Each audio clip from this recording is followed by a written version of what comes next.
लगातार खरोरा के जो इलाका है यहाँ पे अवैध प्लाटिंग ही कहा जाएला। सरकारी भूमि बता रही से भैया, सरकारी भूमि ला जो है पहली तो खुद के नाम पे करी से, ओकर बाद जो है अलग अलग व्यक्ति ला बेच दी। कोनो है जमीन में कोनो गरीब मनखे है अपन घर ला बनाहू कि कोनो इन्वेस्ट करे तो वो बेचारा परेशान है, वो केस लड़त। विनय अग्रवाल के खिलाफ शिकायत करूँ कि नहीं करो? फिर कागज नहीं करबो, हमार जमीन नहीं मिली तो किसे नहीं करबोगा शिकायत करूँ? बात हुआ तो कर से अभी बात हुआ थे, क्या बोलते वो तो दिवाऊंगा, सीमांकन करवाऊंगा, इसे बोलते हैं। घुमाए काम करा थे कुल मिला के। एक बार सीमांकन हो तो कोई गलत हो भी सकता है, 4 बार सीमांकन किसको बोलते हैं जी?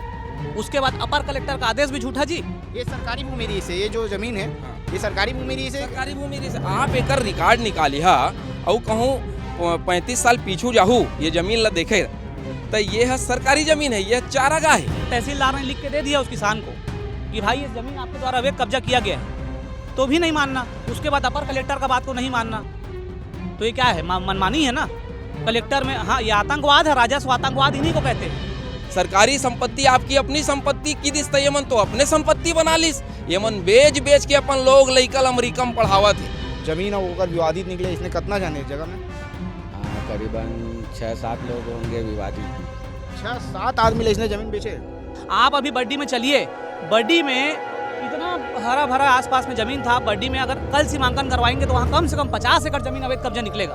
ककरो जमीन ला ककरो नाम में चढ़ा देते। आज देखो छत्तीसगढ़ में जतका तहसील मन में विवाद है जमीन जायदाद के, वो केवल और केवल त्रुटि के विवाद है। और वो त्रुटि ले मन जानबूझ के करते तैसे लागते। भाई है भाई से लड़ा थे, पड़ोसी है पड़ोसी से लड़ा थे। खरोरा के किसान मन 8 साल हो गए अपन जमीन खरीदे है घर बनाबर, सपना रही से कि खुद के घर बनाबो। अपने घर से निकलते हैं और घर से बढ़िया कार में लाद तान के रायपुर जाते हैं, और गरीब किसान लोग कहो भैया गाँवटिया भैया नमस्ते, भैया जो हार वही मतलब हाथ जोड़ के नमस्ते करते थे। तय मन गौटिया नो है, जब उल्टी के छीटा खुद के गिरेबान में पड़ते ना, तब मन समझ में आते।